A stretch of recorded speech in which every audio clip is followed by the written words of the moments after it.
مجلس اسٹیج پر جلوہ فروز حضرت علامہ مولانا احمد رضا صاحب قبلہ نجیبی اور اس محفل کی نظامت کرنے والے حضرت مولانا محمد عرفان صاحب قبلہ مراد آبادی اور حضرت مولانا محمد شرافت صاحب قبلہ الہ آبادی و جملہ سامعین کرام اور جو لوگ اسٹیج پر موجود ہیں، تمام حضرات جہاں جہاں تک میری آواز جا رہی ہے، ان تمام حضرات کو میں بڑے مؤدبانہ طور پر سلام عرض کرتا ہوں۔ السلام علیکم ورحمۃ اللہ وبرکاتہ۔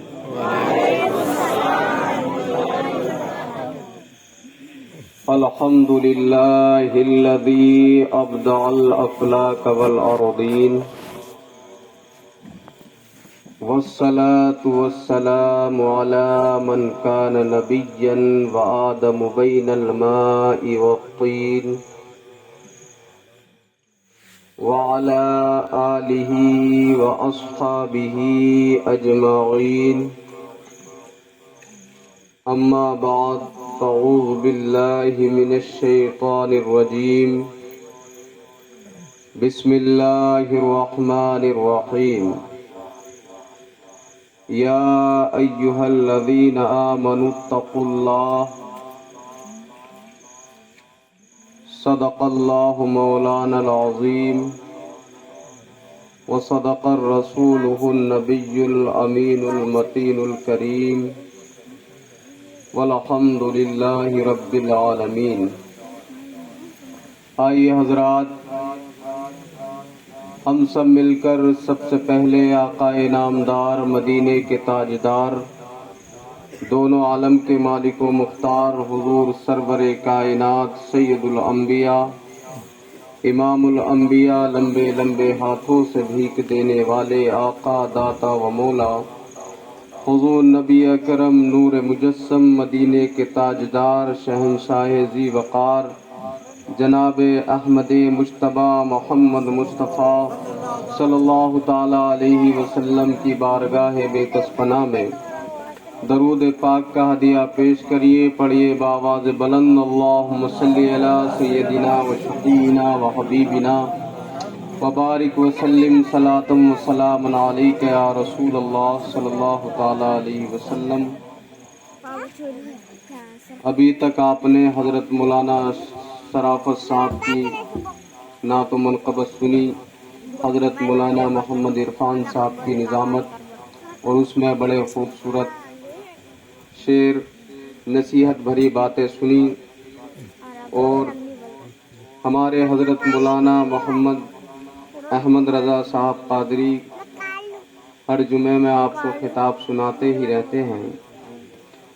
آپ کی خدمت میں چند لمحات کے لیے میں بھی حاضر ہوا ہوں۔ اس سے پہلے میں آپ حضرات کو مبارکباد دیتا ہوں، ان لوگوں کو بھی جنہوں نے اس پروگرام کا انتظام فرمایا ہے۔ اللہ تعالی ان تمام کے گھروں میں، کاروباروں میں برکتیں عطا فرمائے۔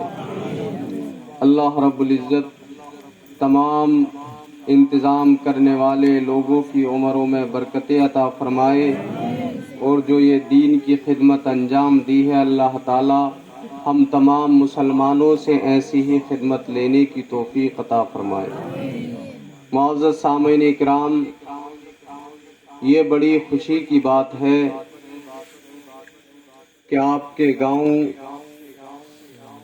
کو جو جانا پہچانا جاتا ہے وہ مدرسہ دارالعلوم امام احمد رضا کے نام سے جانا پہچانا جاتا ہے۔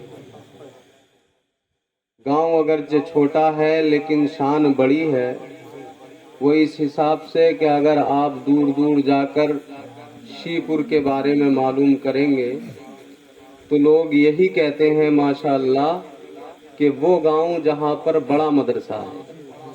یہ آپ کے لیے خوشی کی بات ہے کہ آپ نے اتنی محنت کر کے یہ مدرسہ بنایا۔ حضرت علامہ مولانا شرافت صاحب قبلہ جو یہاں پر آج موجود نہیں ہیں لیکن ان کا روحانی فیضان موجود ہے، انہوں نے بڑی محنت کی اور ماشاءاللہ میں نے آ کر دیکھا تو مدرسے میں سبحان اللہ 20 بچے باہر کے تعلیم حاصل کر رہے ہیں۔ حالانکہ یہ کرناٹک میں بڑی چھوٹی موٹی بات نہیں ہے، بہت بڑی بات ہے کہ کسی گاؤں میں قریہ میں اتنے بچے باہر کے پڑھتے ہوں، تو یہ آپ حضرات کے لیے خوشی کی بات ہے۔ اللہ تعالیٰ آپ تمام کی اس خدمت کو قبول فرمائے۔ معزز سامعین کرام، میں آپ کو ایک حدیث بخاری شریف کی سناتا ہوں، اس کے بعد میں تقریر شروع کرتا ہوں۔ پیارے آقا صلی اللہ تعالی علیہ وسلم ارشاد فرماتے ہیں، آپ کے ایک صحابی ہیں حضرت ابو ذر غفاری، حضور نے ان سے کہا، اے ابو ذر غفاری، میں تمہیں ایک ایسی اچھی بات نہ بتا دوں جو لوگوں کے مرنے کے بعد بھی کام آئے؟ تو حضرت ابو ذر غفاری نے کہا، لبیک یا رسول اللہ، اے اللہ کے رسول ضرور بتائیے، ایسی بات تو ضرور بتائیے جو ہمارے مرنے کے بعد بھی کام آئے۔ تو پیارے آقا صلی اللہ تعالی علیہ وسلم نے ارشاد فرمایا کہ ابو ذر غفاری سنو، مرنے کے بعد دو چیزیں ختم نہیں ہوتی۔ پوچھا یا رسول اللہ وہ دو چیزیں کون سی ہیں؟ تو ابو ذر غفاری نے حضرت حضور نبی کریم صلی اللہ تعالی علیہ وسلم نے ارشاد فرمایا، اے ابو ذر غفاری سنو، اگر کسی انسان نے اللہ کی راہ میں مدرسے یا مسجد میں 1 روپیہ بھی خرچ کیا ہوگا تو جب تک وہ مدرسہ باقی رہے گا مرنے کے بعد بھی اسے اس کا ثواب ملتا رہے گا۔ اللہ تکبیر، رسالت، حضرت شہید اعظم کانفرنس زندہ باد، تکبیر۔ کیا فرمایا حضور نے کہ اگر کسی نے 1 روپیہ بھی خرچ کیا ہوگا تو اگرچہ اس کا انتقال ہو جائے لیکن جہاں پر وہ روپیہ لگ گیا وہ چیز باقی رہی تو مرنے کے بعد بھی اس کو اس کا ثواب ملتا رہے گا۔ اور دوسری بات فرمائی کہ ایک چیز اور ہے جس کا ثواب انسان کو مرنے کے بعد بھی ملتا رہتا ہے، وہ یہ ہے کہ اگر کوئی اپنی اولاد چھوڑ گیا اور وہ اولاد اس کی تعلیم حاصل کرتی ہے، قرآن مقدس پڑھتی ہے یا قرآن مقدس پڑھاتی ہے، تو اگرچہ اس کی اولاد پڑھاتی ہے یا پڑھتی ہے، پڑھنے اور پڑھانے کا ثواب اس کی اولاد کو بھی ملتا ہے اور جس کی وہ اولاد ہے یعنی اس کے باپ اور ماں کو بھی ملتا رہتا ہے۔ اور حضرات محترم، اس حدیث کی تشریح یہ ہے کہ جس کی اولاد پڑھتی ہو اس کو بھی ثواب ملتا ہے جو پڑھ رہا ہے، اور جس کے بچے ہیں وہ اس کو بھی ثواب ملتا ہے، لیکن جس نے ان کے پڑھنے کا انتظام فرمایا ہے اللہ کے رسول فرماتے ہیں کہ ان کو بھی ثواب ملتا ہے۔ تو آپ حضرات بڑے خوش نصیب ہیں کہ آپ نے ایسا انتظام کیا کہ جس انتظام کی وجہ سے دنیا کی سب سے مقدس کتاب قرآن مقدس کی تعلیم عام ہو رہی ہے۔ اس قرآن مقدس کی تعلیم کہ حضور نبی کریم صلی اللہ تعالی علیہ وسلم نے فرمایا، من قرأ حرفا واحدا یکتب اللہ تعالی عشرۃ حسنات، جس شخص نے قرآن مقدس کا ایک ہی لفظ پڑھ لیا اللہ تعالیٰ اس کے نامۂ عمل میں 10 نیکیاں لکھ دیتا ہے۔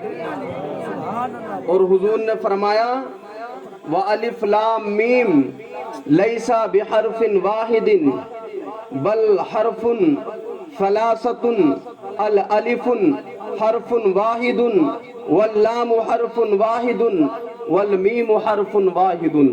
حضور نے فرمایا کہ جو قرآن مقدس کا ایک لفظ پڑھ لیتا ہے اس کو اللہ تعالیٰ 10 نیکی عطا فرماتا ہے، لیکن الف لام میم حضور نے فرمایا یہ کہنا یہ ایک حرف نہیں ہے، بل الف حرف واحد، بلکہ الف الگ حرف ہے، لام الگ حرف ہے، میم الگ حرف ہے۔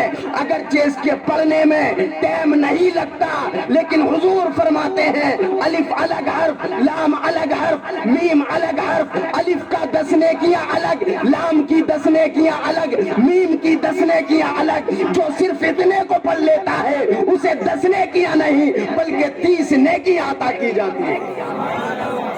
حضرات محترم، صرف اتنا پڑھ لیا الف لام میم، تو یہ ایک حرف نہیں ہے، الف الگ، لام الگ، میم الگ، 3 حرف ہیں، تو 3 کی 10 ہوئی نیکیاں، تو 30 نیکیاں اللہ تعالیٰ ان کو عطا فرماتا ہے۔ تو اب ذرا سوچئے کہ آپ کے مدرسے میں بچے پورا دن اور رات میں قرآن مقدس پڑھتے ہیں تو کتنے حرف پڑھتے ہوں گے۔ اور حضور دوسری حدیث پاک میں ارشاد فرماتے ہیں کہ جس بستی کے اندر قرآن مقدس پڑھا جاتا ہے عذاب کے فرشتے اس سے کوسوں میل دور ہو جاتے ہیں، اور جب قرآن پڑھنے والا انسان قبرستان میں جاتا ہے تو اللہ تعالیٰ اس قبرستان کے مردوں کے عذاب کو دفع فرما دیتا ہے۔ ہم جو یہ کرتے رہتے ہیں کہ ہمارے مردوں کے لیے دعا کر دینا، تو آپ نے تو ماشاءاللہ ایسا انتظام کر دیا کہ دعا کروائے یا نہ کروائے آپ کے مردوں کے لیے ثواب پہنچتا رہے گا۔ ارے بھائی بات سمجھ میں نہیں آ رہی کیا؟ سمجھ میں آ رہی ہے نا؟ تو ایک مرتبہ زور سے کہیے سبحان اللہ۔ اب یہ جو آپ نے کانفرنس رکھی ہے شہید اعظم کانفرنس، دنیا کے اندر جب سے اسلام آیا حضرت آدم علیہ نبینا علیہ الصلوۃ والسلام سے لے کر آج تک اس دنیا میں اسلام پھیلانے والے ایسے آئے کہ انہوں نے اپنی جانوں کو بھی قربان کیا، اپنے مالوں کو بھی قربان کیا، اپنی اولادوں کو بھی قربان کیا۔ اور اللہ کے رسول صلی اللہ تعالی علیہ وسلم ارشاد فرماتے ہیں کہ میری امت کا شہید جو اللہ تعالیٰ کی راہ میں شہید ہو جاتا ہے اللہ رب العزت اس کی شہادت کو قبول فرما لیتا ہے، اور جب اس کی شہادت قبول ہو جاتی ہے تو اللہ تعالیٰ اس کا جنت میں ایک ایسا گھر بناتا ہے، ایسا گھر بناتا ہے کہ حضور فرماتے ہیں کہ جب میں معراج کی رات گیا تھا، معراج میں میں نے جنت میں دیکھا کہ سب سے زیادہ چمکنے والے گھر ان لوگوں کے تھے جو اللہ تعالیٰ کی راہ میں اپنی جانوں کو قربان کیا کرتے۔ سبحان اللہ۔ حضرات نعرے تکبیر، نعرے رسالت، یاد حسین، یاد حسین۔ جو انسان اللہ کی راہ میں شہید ہو جائے وہ ہے شہید، اور شہید تو لاکھوں لوگ اللہ تعالیٰ کی راہ میں ہوئے ہیں، لیکن امام حسین کو کہا جاتا ہے شہید اعظم، یعنی شہیدوں میں بھی سب سے بڑے شہید۔ اور کون ہے امام حسین؟ تو ہمیں کتاب اٹھانے کی ضرورت نہیں ہے، بلکہ ہم مدینے کے تاجدار حضور احمد مختار جناب محمد مصطفیٰ صلی اللہ تعالی علیہ وسلم کی بارگاہ میں چلتے ہیں اور پوچھتے ہیں یا رسول اللہ صلی اللہ تعالی علیہ وسلم، آپ کے نواسے امام حسین جن کو دنیا آج شہید اعظم کے نام سے جانتی اور مانتی ہے، ان کو پہچانتی ہے یا رسول اللہ، اللہ اور آپ کی بارگاہ میں ان کا مقام کیا ہے؟ تو پیارے آقا صلی اللہ تعالی علیہ وسلم ارشاد فرماتے ہیں الحسین منی وانا من الحسین، من احب الحسین فقد احبنی ومن احبنی فقد احب اللہ ومن احب اللہ فدخل الجنہ۔ حضور فرماتے ہیں کہ حسین مجھ سے ہے، میں حسین سے ہوں، جس نے مجھ سے محبت کی اس نے جس نے مجھ سے محبت کی اس نے حسین سے محبت کی، جس نے حسین سے محبت کی اس نے مجھ سے محبت کی، اور جس نے مجھ سے محبت کی اس نے اللہ تعالیٰ سے محبت کی۔ نعرہ تکبیر، نعرہ رسالت، علماء اہل سنت، علماء اہل سنت، نعرہ تکبیر، نعرہ رسالت۔ ایک مرتبہ حضور صلی اللہ تعالی علیہ وسلم ایک راستے سے گزر رہے تھے، تو اس راستے میں بچے کھیل رہے تھے۔ حضور نے ایک بچے کو بلایا اور اس کے ماتھے پہ بوسہ لے لیا، اس کے ماتھے کو چوما، اس کے ہاتھوں کو چوما۔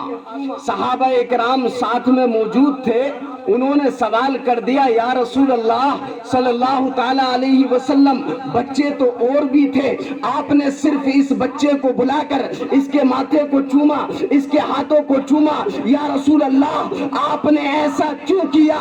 تو میرے آقا فرماتے ہیں اے میرے صحابہ، ایک دن میں نے اس بچے کو امام حسین کے ساتھ کھیلتا ہوا دیکھا تھا، تو میں دیکھ رہا تھا کہ یہ بچہ امام حسین کے ماتھے کو چوم رہا تھا، اور جو بچہ امام حسین کے ماتھے کو چوم لیتا ہے اللہ تعالیٰ اس سے محبت کرتا ہے، اور جس سے اللہ تعالیٰ محبت فرماتا ہے اللہ کے رسول بھی اس سے محبت فرماتا ہے۔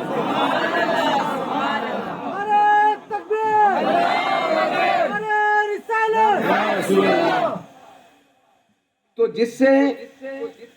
جس بچے نے امام حسین کے ماتھے کو چوما، حضور نے بھی اس بچے کے ماتھے کو چوما اور فرمایا کہ میں اس بچے سے اس لیے محبت کرتا ہوں کہ اس نے امام حسین کے ماتھے کو چوما ہے، اور فرمایا کہ اے میرے صحابہ سنو، یہ بچہ تو الگ ہے، کل قیامت کے دن میں اس کے ماں باپ کو بھی شفاعت کر کے جنت میں داخل فرما دوں گا۔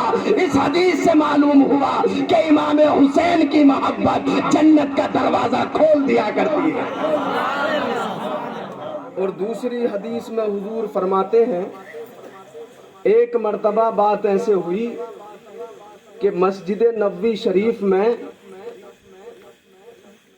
حضور صلی اللہ تعالی علیہ وسلم خطبہ دے رہے تھے۔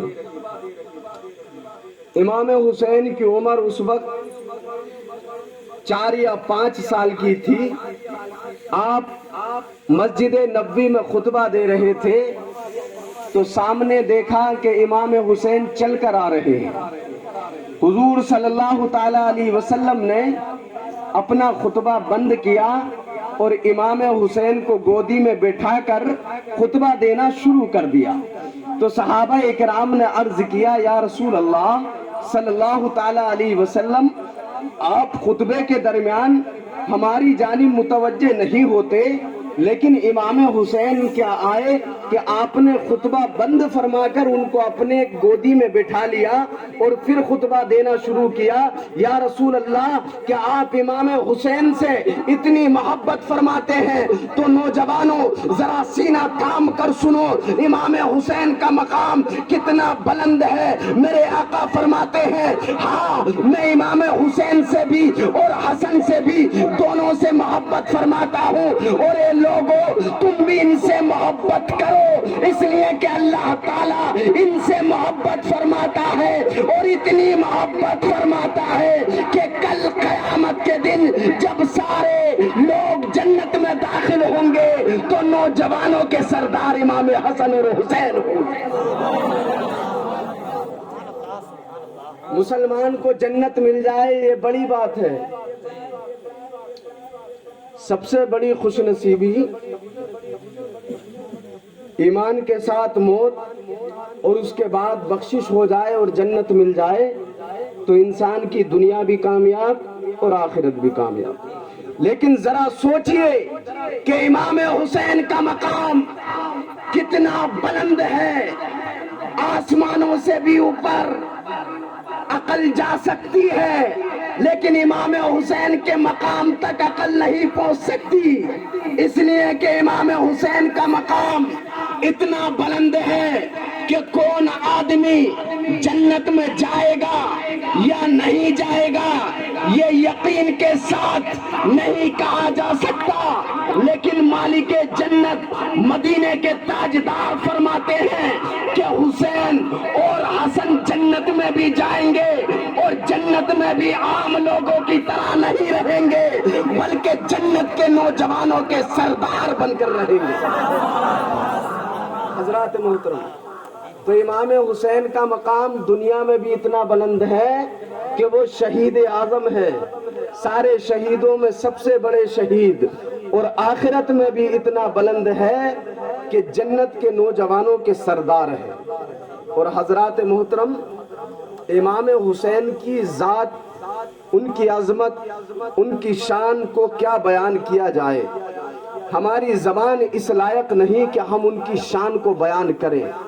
ان کا تو قدم قدم اللہ تعالیٰ کی راہ میں ایسا گزرا ہے کہ قسم خدا کی مسلمانوں، تم انسانی تاریخ، اسلام کی تاریخ چھان کر دیکھ لو، پڑھ کر دیکھ لو، کوئی بھی تمہیں ایسا شہید دنیا کے اندر نہ ملے گا جو اللہ تعالیٰ کی راہ میں شہید بھی ہوا ہو، اس کے گھر والے بھی شہید ہوئے ہو، اس کے پڑوسی بھی شہید ہوئے ہو، اس کے رشتہ دار بھی شہید ہوئے ہو، اس کا ساتھ دینے والے بھی شہید ہوئے ہو، لیکن اللہ تعالیٰ کی بارگاہ میں کوئی شکایت، کوئی شکوہ نہ کیا ہو، بلکہ یہ کہا ہو کہ پروردگار عالم تو مجھے صبر عطا کرنا اور صبر کی جزا عطا کرنا۔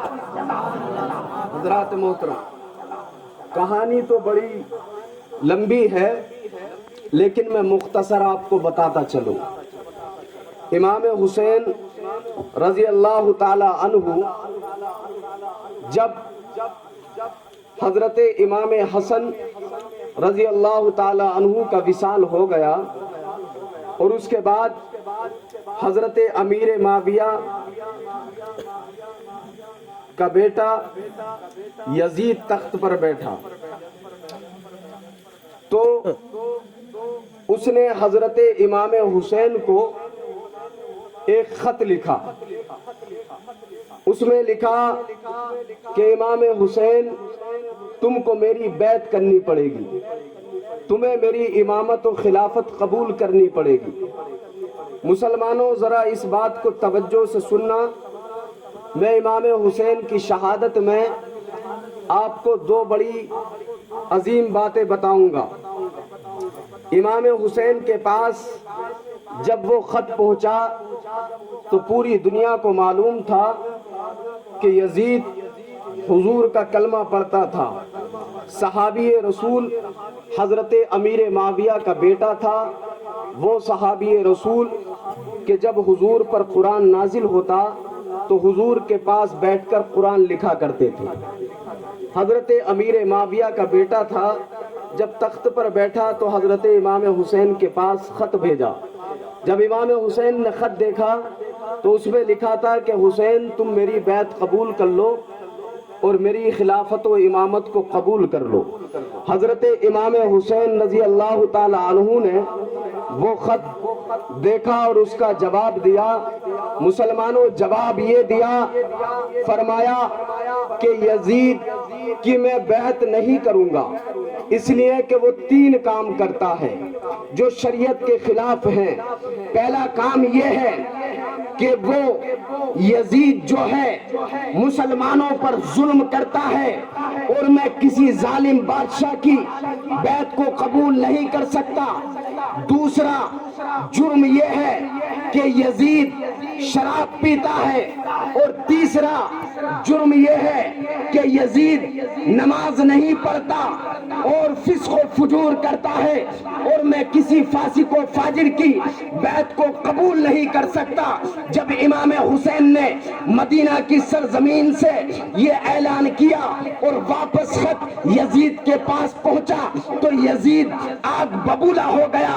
اس نے پھر خط امام حسین کی بارگاہ میں پہنچایا اور حکم دیا مدینے کے گورنر کو کہ اگر امام حسین اس بیعت کو اس خلافت کو قبول نہ کرے, میری خلافت کو نہ مانے تو ان پر ظلم کیا جائے, ان کو ستایا جائے. حضرت امام حسین رضی اللہ تعالی عنہ کو مدینہ کی سرزمین, اس سرزمین سے کہ جہاں پر وہ حضور کی گود میں کھیلا کرتے تھے, امام حسین رضی اللہ تعالی عنہ کو یزید کے ظلم کی وجہ سے مدینہ سے مکہ جانا پڑا.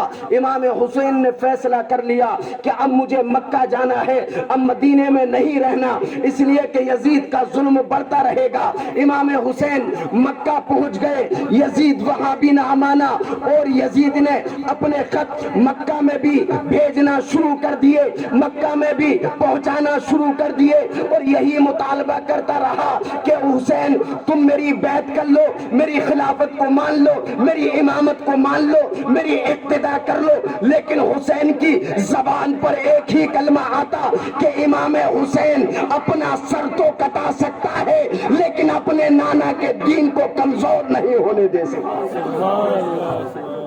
حضرت امام حسین کہتے کہ حسین اپنا سر کٹا سکتا ہے لیکن اپنے نانا کے دین کو کٹنے نہیں دے سکتا, کمزور نہیں ہونے دے سکتا.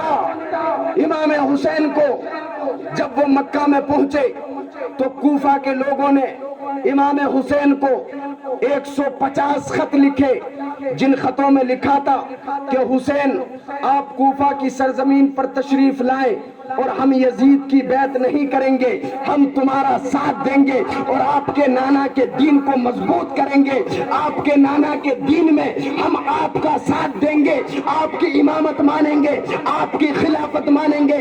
امام حسین رضی اللہ تعالی عنہ کو جب 150 خط پہنچے تو امام حسین رضی اللہ تعالی عنہ نے سوچا کہ نانا کے دین کی ذمہ داری اب میرے کندھوں پر ہے, اگر اب جان بھی جائے تو مجھے پرواہ نہیں, مجھے لوگوں کی امامت فرمانی ہے, ان کے دین کی حفاظت کرنی ہے.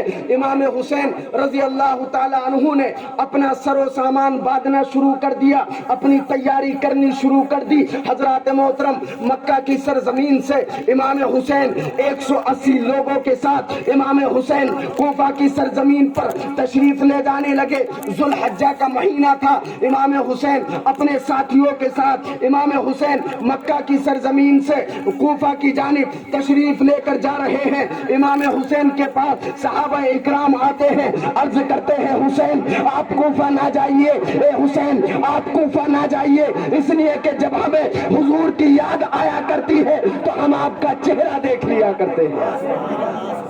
حضرات محترم, لیکن امام حسین کو دین کی خاطر مکہ سے کوفہ جانا پڑا کہ وہاں پر امام حسین کی ضرورت تھی, ان کی امامت کی ضرورت تھی.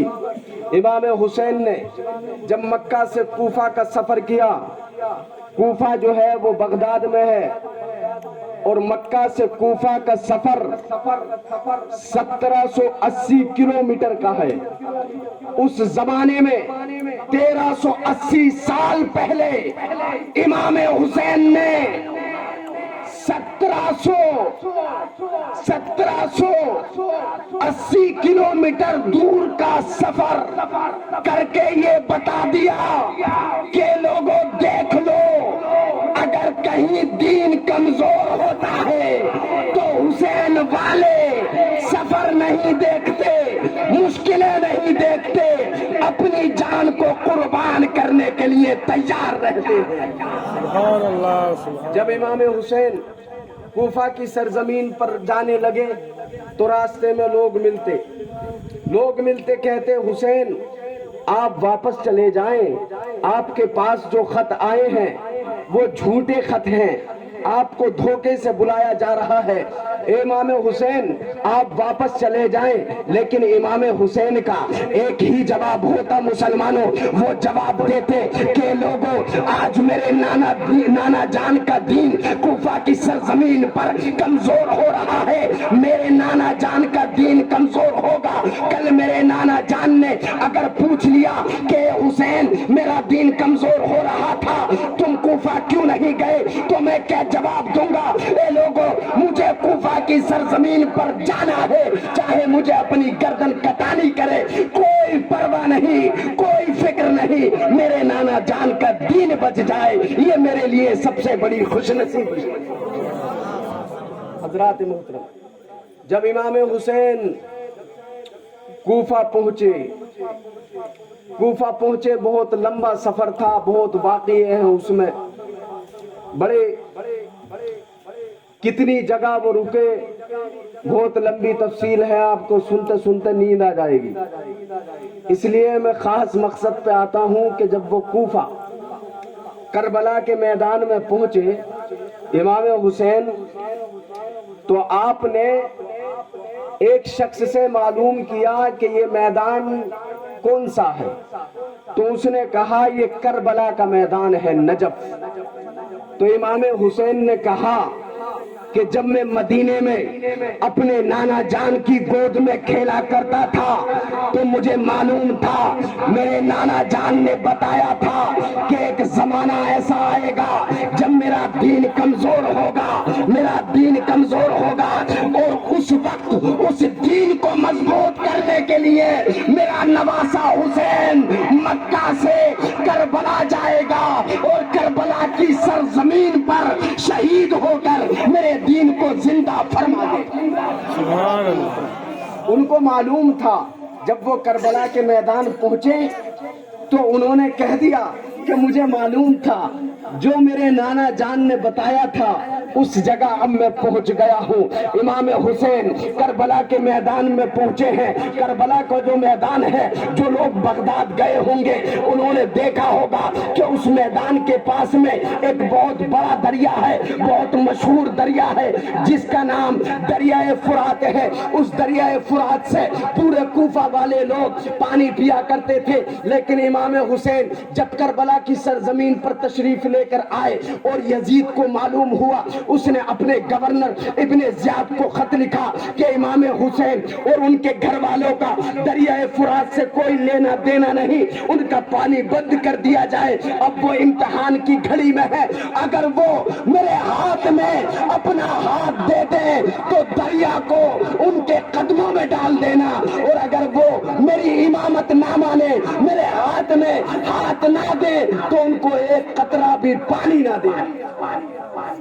لیکن حضرات محترم 3 دن ہو گئے امام حسین کے گھر والوں کو پانی نہیں پیا ہے، کچھ کھایا نہیں، کربلا کا میدان ہے، شدت کی گرمی ہے۔ امام حسین سے یزید کے لوگ آ کر کہتے ہیں کہ حسین بس اتنا کہہ دو کہ میں نے یزید کو اپنا امام مان لیا، ایک لفظ بول دو۔ لیکن حسین جواب دیتے ہیں جس کی ترجمانی اجمیر کی سرزمین سے خواجہ معین الدین کرتے ہیں، شاہ است حسین، بادشاہ است حسین، شاہ است حسین، بادشاہ است حسین، دین است حسین، دین پناہ است حسین۔ اللہ اکبر، تکبیر، اللہ اکبر، رسالت، یا رسول اللہ، رسالت، مسلک اعلی حضرت، شہید اعظم کانفرنس، نعرہ تکبیر، نعرہ رسالت، یا رسول اللہ۔ امام حسین سے یزید کے لوگ آ کر کہتے ہیں کہ حسین بس ایک لفظ بول دو، یہ کہہ دو کہ میں نے یزید کو اپنا امام مان لیا، تمہیں چھوڑ دیا جائے گا، اور جس دریا کا پانی 3 دن سے بند کیا ہے وہ دریا تمہارے قدموں میں لا کر ڈال دیا جائے گا. لیکن امام حسین جواب دے رہے ہیں جس کی ترجمانی خواجہ معین الدین اجمیر کی سرزمین سے کر رہے ہیں. شاہ است حسین امے حسین کا پانی تم کیا بند کرو گے؟ امام حسین تو دنیا کا بھی بادشاہ ہے اور جنت میں نوجوانوں کا بھی بادشاہ ہے. شاہ است حسین، بادشاہ است حسین، تم کہہ رہے ہو کہ یزید بادشاہ بن گیا. اگر امام حسین اس کی امامت کو مان لے تو پانی مل جائے گا. ہمیں یزید بادشاہ بنا ہے، امام حسین بادشاہ بن کے پیدا ہوئے ہیں. وہ بادشاہ ہی پیدا ہوئے ہیں، وہ اس بادشاہ کے گھر میں پیدا ہوئے ہیں جو بادشاہ خیبر کے قلعے کے دروازے کو ایک ہاتھ سے اکھاڑ کر پھینک دیتا ہے. تم اس حسین کا پانی کیا بند کرو گے؟ حضرات محترم، یہ حسین ہے. یزید کے لوگوں نے کہا کہ بس ایک لفظ بول دو، وہ یہ ہے کہ یہ کہہ دو کہ میں نے اپنا ہاتھ یزید کے ہاتھ میں دیا اور دریا کا پانی کیا سارا کوفہ تمہارے قدم چومے گا. امام حسین نے کہا جس کی ترجمانی خواجہ معین الدین چشتی نے کی، سرداد دست نداد در دست یزید. اے لوگوں سن لو، امام حسین نے اللہ تعالی کی راہ میں اپنا سر کٹا دیا لیکن یزید کے ہاتھ میں اپنے ہاتھ کو نہیں دیا. خواجہ معین الدین چشتی کہتے ہیں کہ سرداد دست نداد در دست یزید. امام حسین نے اپنا سر کٹا دیا لیکن یزید کے ہاتھ میں ہاتھ نہ دیا. حقا کے بنائے لا الہ الا اللہ حسین. خواجہ معین الدین چشتی فرماتے ہیں اے لوگوں ایک بات بتاتا ہوں، حقیقت یہی ہے کہ جو تم لا الہ الا اللہ پڑھتے ہو اس کی بنیاد، اس کی جڑ امام حسین ہے. حضرات محترم، یہ کون کہہ رہے ہیں؟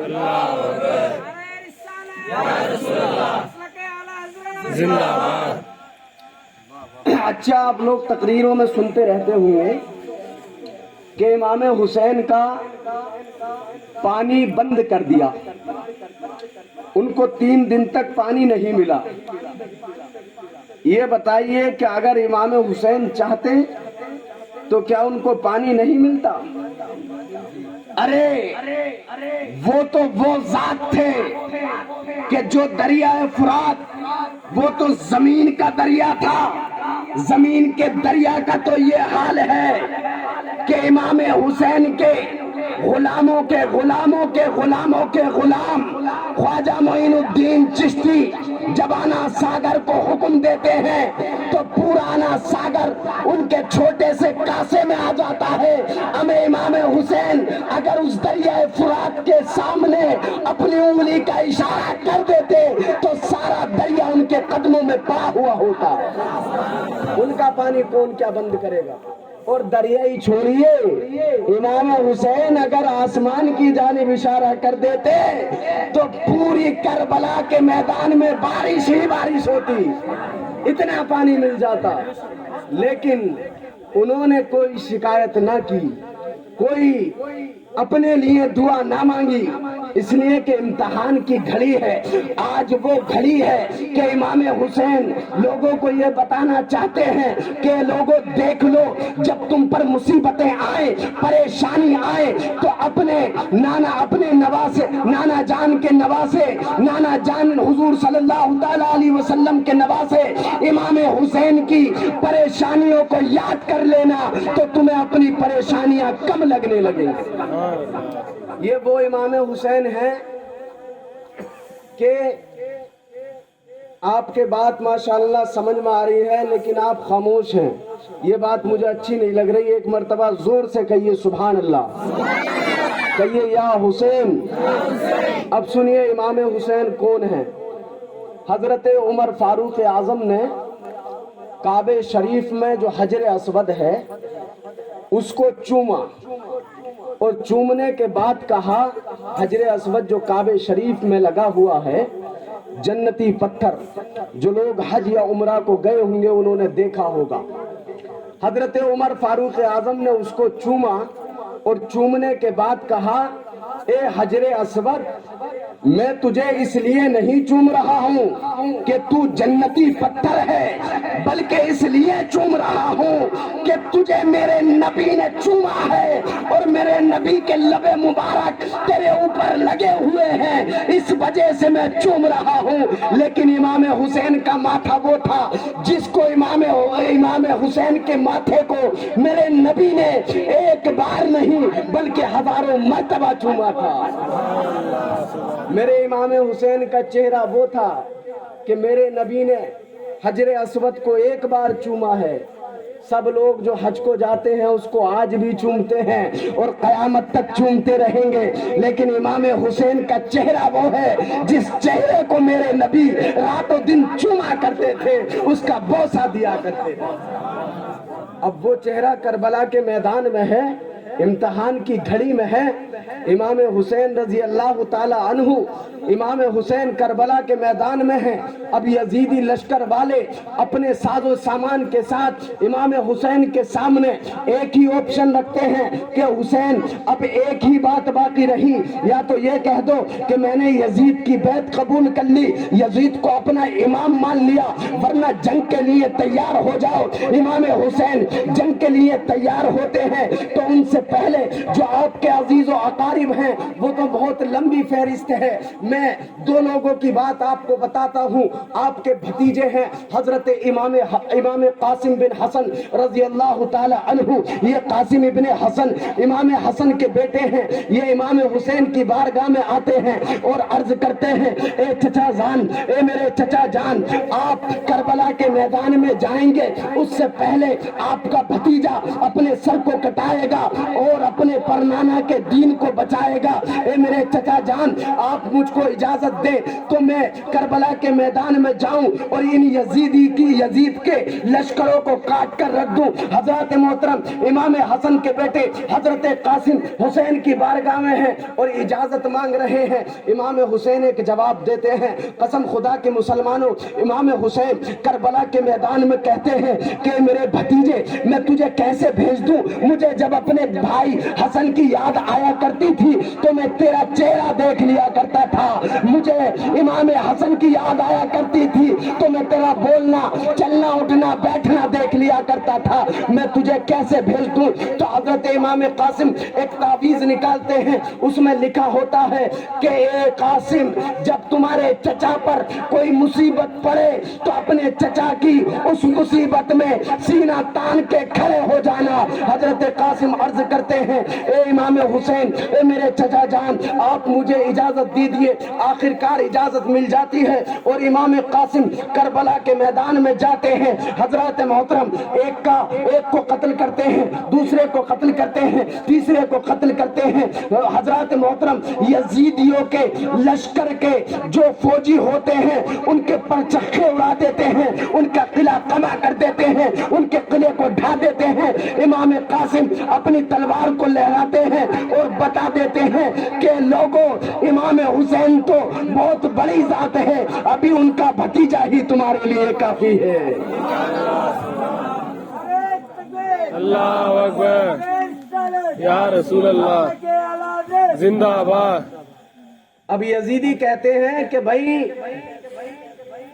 یہ قاسم ابن حسن ہیں، قاسم ہیں حسن کے بیٹے ہیں اور حضرت علی کے پوتے ہیں، اور حضرت علی وہ ہیں جنہوں نے خیبر کے قلعے کا دروازہ ایک ہاتھ سے توڑ دیا تھا اور توڑ کر جب وہ پھینکا تو 40 لوگوں نے اٹھایا تو ان سے نہیں اٹھا تھا، ان کے پوتے ہیں۔ یزیدیوں نے کہا ہمیں ایک ایک لڑو گے تو سارے لشکر کو ختم کر دیں گے، ایک ہی راستہ ہے